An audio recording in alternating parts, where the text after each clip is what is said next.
함께 나누실 말씀은 예레미야 12장 17절에서 17절까지 말씀입니다.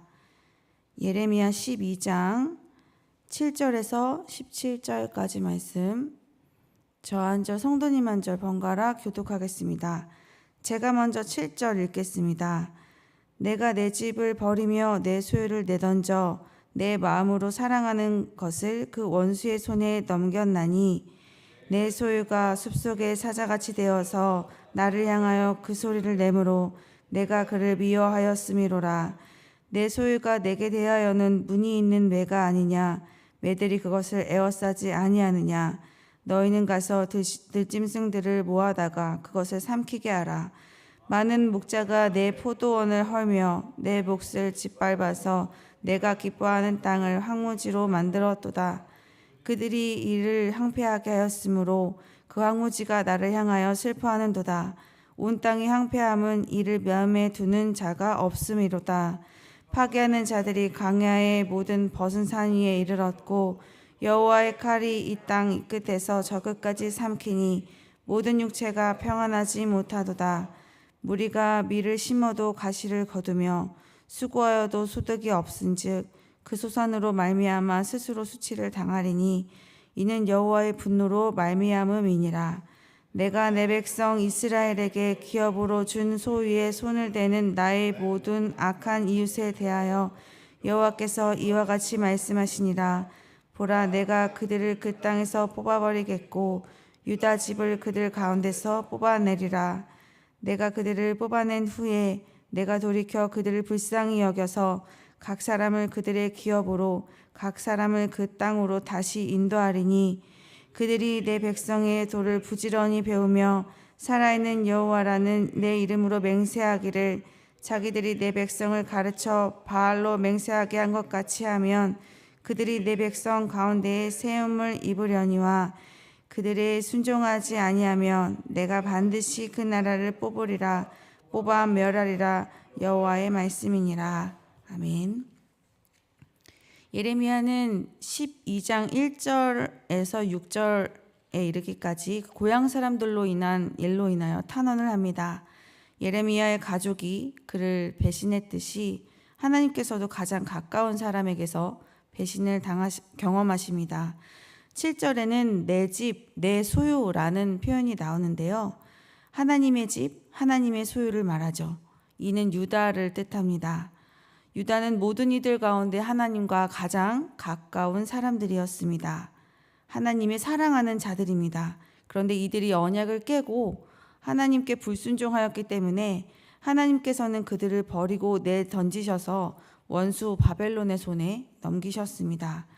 8절에서는 유다가 숲속의 사자로 표현되었습니다. 유다는 숲속의 사자처럼 하나님을 향해 으르렁거리며 하나님에 대해 맹렬하게 대적합니다. 그런 유다는 하나님의 미워하는 것이 되어버렸습니다. 유다가 심판을 받은 이유는 또 있습니다.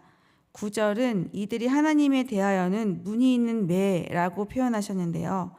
이들은 아름다운 깃털을 자랑하는 매와도 같았으나 사나운 매들에게 둘러싸여 공격을 당하는 존재로 묘사되고 있습니다. 하나님께서 들짐승에게 이 새를 뜯어먹으라고 명령하십니다. 유다는 하나님의 포도원이었으며 하나님의 기뻐하시는 땅이었습니다. 10절에서 13절은 하나님의 포도원이며 기뻐하시는 땅 유다가 심판으로 황폐하게 되는 모습을 그리고 있어요. 10절과 11절입니다. 많은 목자가 내 포도원을 헐며 내 몫을 짓밟아서 내가 기뻐하는 땅을 황무지로 만들었도다. 그들이 이를 황폐하게 하였으므로 그 황무지가 나를 향하여 슬퍼하는도다. 온 땅의 황폐함은 이를 마음에 드는 자가 없음이로다. 많은 목자들이 하나님의 포도원을 짓밟고 헐고 하나님의 농장을 짓밟아 하나님께서 아끼는 그 밭을 사막으로 만들어 버립니다. 여기서 등장한 많은 목자들은 이방의 통치자들을 말해요. 이렇게 황무지로 변한 땅이 하나님을 향하여 슬퍼하고 있는데도 이를 위해서 걱정하는 사람이 한 명도 없는 상황에 대해서 하나님께서는 더 탄식하고 계십니다. 12절에 파괴하는 자들이 벗은 산 위에 이르렀다라는 표현이 있는데요. 모든 파괴의 원인을 제공한 것이 이스라엘의 우상 숭배였음을 알려주는 표현입니다. 많은 목자들이 와서 포도원을 헐고 그 땅을 황폐하게 만들고 그 땅을 파괴하는 일은 우연히 운이 좋지 않아서 만나게 되는 것이 아니라 하나님의 칼, 하나님으로부터 오는 죄에 대한 심판인 것을 다시 상기시켜주고 있습니다. 그 땅에 있는 그 누구도 평안을 누릴 수 없는 상황에 처하게 돼요. 하나님의 심판은 이 농수산물 수확에까지 미치게 됩니다. 13절에 보시면 아무리 열심히 밀을 심어도 가시만 거두게 되고 아무리 수고해도 소득을 얻을 수 없게 됩니다. 오히려 수확의 부족으로 인해서 수치를 당할 수밖에 없는 상황에 놓이게 되죠. 이 또한 단순한 자연 현상이 아니라 하나님의 분노로 인해 겪게 되는 일인 것입니다. 하나님의 집, 하나님의 소유, 하나님의 포도밭, 하나님께서 기뻐하시는 땅 유다는 이렇게 하나님의 사랑하는 그의 소유였습니다. 자기 백성을 향하여서 이러한 사랑의 표현을 하신 하나님께서는 그의 백성을 돌보시고 보호하시기 위해 어떤 일이든 서슴지 않으셨을 것입니다. 그러나 그 반대가 되어버리고 말았습니다. 하나님의 것을 내던져 버리셨고 이 풍성한 결실을 맺던 땅은 황무지로 변하게 됩니다. 수고하여도 결실을 맺지 못하는 상황이 되어버렸습니다. 나의 노력과 재능 그리고 재력으로 이루어왔다고 생각했던 모든 것들이 하나님과 상관없이 얻게 된 것이라 생각하며 이 경제적 번영만 주어진다면 그것을 위해서라면 하나님과 우상을 함께 섬겨도 된다고 생각할 만큼 이 물질에 대해서 일상에 대해서 굉장히 맹목적인 자세로 살아간 유다의 모습을 볼 수 있었습니다. 그러나 일상 가운데 평안이 유지되는 것도 씨앗을 뿌리면 그 씨앗이 잘 자라서 열매로 맺히고 그것이 나의 수확이 되는 일반적으로 보이는 그 모든 일들도 모두 하나님의 다스림 아래 있다는 것을 깨닫게 해주시는 구절이었습니다. 우리는 이 땅에서 부요함과 형통함을 위해서만 살아가는 존재는 분명히 아닙니다. 그러나 형통함과 부요함, 우리에게 필요한 것이기도 하죠. 이 또한 하나님의 다스림 아래에 있음을 기억하시면서 하나님 바라보는 우리의 시각을 자꾸 땅으로 향하게 만드는 모든 곤란한 상황을 만나게 되었을 때 선하신 하나님의 도우심을 구하는 우리가 되었으면 좋겠습니다. 예레미야는 유다뿐만 아니라 열방을 향해서도 부르심을 받은 자였습니다. 14절에 이런 표현이 있습니다. 내가 그들을 그 땅에서 뽑아버리겠고, 이것은 자기 땅에서 쫓겨나 심판을 받게 되는 상황을 말하고 있어요. 하나님의 손에서 뽑힘을 당한 대상은 두 그룹입니다. 하나는 악한 나라 이방 민족이고요. 다른 하나는 유다입니다. 물론 하나님께서 유다를 심판하는 도구로 유다의 그 악한 이웃나라 이방 민족을 사용하시긴 하셨지만 유다를 대적하기 위해 사용된 이들도 자기 땅에서 쫓겨남으로 심판을 받게 될 것이다 라고 말씀하고 계십니다. 이렇게 하나님의 손에 뽑힌 두 그룹은 어떻게 되는 것일까요? 하나님의 심판은 오히려 이들의 구원이 되었습니다. 15절입니다.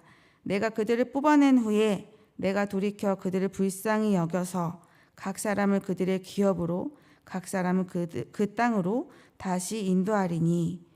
유다가 각 기업으로 돌아가는 것은 스스로 돌이켜서 돌아가는 것이 아니라 하나님께서 불쌍히 여기셔서 그 기업으로 다시 돌아가게 된다고 말씀하고 계십니다. 또 하나님의 원수로 쓰임받기는 했지만 하나님의 손에 뽑힌 이방 민족도 16절과 같이 한다면 이들에게도 하나님의 백성이 되는 특권의 기회가 주어지게 될 것입니다. 16절입니다. 그들이 내 백성의 도를 부지런히 배우며 살아있는 여호와라는 내 이름으로 맹세하기를 자기들이 내 백성을 가리켜 바알로 맹세하게 한 것 같이 하면 그들이 내 백성 가운데에 세움을 입으려니와. 오히려 하나님의 손에 뽑히지 않았을 때에는 승승장구하면서 이웃의 모든 나라들을 점령하며 세력을 넓혔죠. 번영을 누리는 것 같았습니다. 그러나 그것은 오히려 독이 되는 것이었죠. 그들의 세력의 확장과 번역은 오히려 하나님의 진노의 도구였습니다. 결정적으로 그 이유 때문에 그들도 유다처럼 자신도 땅에서 뽑히는 신세가 되도록 만드는 것에 불과했습니다. 그러나 이 하나님의 손에 뽑히는 것, 이 심판을 받는 것은 영적인 하나님의 자녀가 되는 또 다른 전환적인 계기가 되었습니다. 세상의 실패는 정말 실패입니다. 정말 끝이죠. 그러나 하나님의 심판은 우리에게는 좀 괴로운 것처럼 느껴지기는 하지만 오히려 회복이고 구원입니다. 그것은 하나님의 넓고 크신 사랑 때문입니다. 그래서 우리는 오늘의 말씀에 대한 묵상을 이렇게 정리했으면 좋겠습니다. 첫째는 이 세상의 모든 것이 하나님의 주권 아래 있다는 그 사실을 우리가 인정하고 이해하는 것입니다. 그동안 삶의 영역에서 하나님 앞에 기도하지 않고 또 하나님께 의논드리지 않고 결정했던 크고 작은 일들이 있을 겁니다. 오늘부터는 하나님께 기도하면서 나아가는 우리가 되었으면 좋겠습니다. 분명 우리의 눈에는 내가 이렇게 선택하고 이렇게 진행하면 이러한 결과를 맞이하는 경험을 많이 했을 수도 있고 또 많은 경험으로 인해서 쌓여진 어떠한 데이터가 있죠. 우리는 그것을 바탕으로 모든 선택과 일들을 진행하기도 해요. 때로는 나의 노력과 실력으로 당연히 이러한 결과를 맞이하는 것들도 있어요. 그런데 이런 것들 역시 하나님께서 나에게 주시는 것이라는 사실을 우리가 인정하는 거예요. 내가 경험하는 것, 그리고 하늘 아래서 일어나는 모든 일들은 하나님의 주권 아래 있다는 것을 인정하고 아무리 내 손으로 해결해서 잘 풀리는 일이라 할지라도 모든 삶의 구체적인 공간에서 하나님께서 역사하시는 것들을 인정하는 행위를 우리가 하였으면 좋겠습니다. 그것은 기도이죠. 지나가는 말로라도 하나님께 기도드리고 선택하기 직전이라도 나의 선택이 하나님의 주권 아래서 선하신 형통한 결과로 맞이하게 해달라는 그 기도가 우리의 모든 일에 있었으면 좋겠습니다. 둘째는 하나님의 손에 붙들리는 것을 우리의 최고로 여기는 태도입니다. 유다나 이방 민족이나 모두 하나님의 손에 이 뽑히는 결과를 맞이하게 됐는데요. 이것은 하나님의 심판이긴 하지만 결국 유다도 이방 민족도 다시 하나님께로 돌아갈 수 있는 기회가 주어지죠. 겉으로 보기에는 나라가 망한 것 같고 다 끝난 것 같아서 절망적인 것으로 느껴지기도 하지만 결단코 그것이 끝이 아니라는 것입니다. 오히려 하나님께서 이스라엘을 돌아오게 하실 것이라는 이 하나님의 의지가 보였고 기회가 없었던 이방 민족에게는 하나님의 자녀가 되는 그 구원의 기회가 주어지는 복된 일이었습니다. 하나님의 손길이 나의 인생에 닿는다는 것은 어떤 때는 내가 원하지 않는 모습으로 다가올 수도 있습니다. 그러나 그것은 절대로 절망적인 것은 아니라는 것이죠. 하나님의 손에 붙들린 인생이 진짜 소망이 있는 인생입니다. 우리의 육신의 눈만을 발달시키는 것이 아니라 영의 눈을 더 크게 떠서 영적 시각의 시력을 향상시키고 회복하는 은혜가 우리에게 있었으면 좋겠습니다. 겉으로 보기에 남들 앞에서 형통해 보이지 않는 삶처럼 보여도 우리의 인생을 붙드시고 인도하신 하나님의 손길을 또 영적으로 또 그것을 굉장히 멋지게 해석해 나가는 우리가 되었으면 좋겠습니다. 하나님의 다스리심이 우리의 삶 깊숙한 곳에 구체적으로 역사하시는 것을 깊이 경험하시고 그 은혜의 기쁨 안에 살아가는 우리 성도님들 되시기를 진심으로 소망합니다. 함께 기도하시겠습니다. 사랑이 많으신 하나님, 은혜 주심을 감사합니다. 이 세상을 다스리시고 인도하시는 하나님을 우리가 인정합니다. 그것을 인정하는 삶이 무엇인지 우리의 삶의 모든 구체적인 상황 속에서 가르쳐 주시고 그것을 발견할 때마다 주시는 기쁨과 감사가 우리 삶 가운데 넘쳐나는 은혜를 경험하게 하여 주시옵소서. 우리가 주의 손에 붙들린 인생으로 살기를 원합니다. 그것을 우리 인생의 성공으로 여기며 우리와 함께 하시는 하나님의 동행을 친밀하게 느끼며 감사함으로 살아가는 우리가 되게 하여 주시옵소서. 감사드리며 예수님의 이름으로 기도드렸습니다. 아멘. 두 가지 기도 제목으로 기도하신 후에 개인 기도로 나아가겠습니다. 주일학교 모든 여름 수련회가 은혜 가운데 잘 마쳤습니다. 다음 주에 있는 청년부 수련회를 위해 기도합니다. 청년의 때에 우리의 인생에 관심을 가지시며 이끌어주시는 하나님을 만나는 귀한 시간 되게 하여 주옵소서. 다스리시는 하나님의 손길을 삶 가운데 경험하는 우리가 되게 하여 주시옵소서. 함께 기도하시겠습니다.